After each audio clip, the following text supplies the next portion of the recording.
அப்போல்லாம் இப்போ ரோடு நல்லா சூப்பராக போட்டிருக்காங்க. அப்போல்லாம் மண் ரோடு, மண்ணில் தான் அந்த குளம். பஸ்ஸில் வருவோம் நாங்கள். அப்போலாம் அவ்வளோ கூட்டம் இருக்கும். பாரிஸில் போய் பஸ் ஏறி அங்கேருந்து வருவோம் இங்கே இந்த கோயிலுக்கு. நைட்டு தங்குவோம் நாங்கள் கோயிலில். பௌர்ணமியில் தான் ரொம்ப விசேஷம்.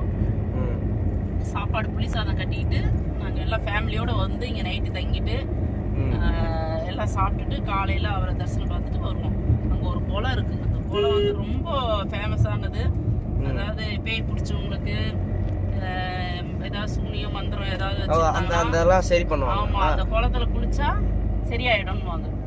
அந்த குளத்துல குளிச்சுட்டு அவரை போய் நல்லா சாமி தரிசனம் பார்த்துட்டு அதுக்கப்புறம் நாங்கள் வருவோம். அந்த காலத்துல ரொம்ப கஷ்டம் தான் போல. ஆமாம், ரோடு ரொம்ப கரடு பள்ளமா இருக்கும். நடந்து வர்றது கூட பயமா இருக்கும். அப்பெல்லாம் ரொம்ப லைட்டும் கிடையாது இந்த பக்கம். இப்போ சூப்பரா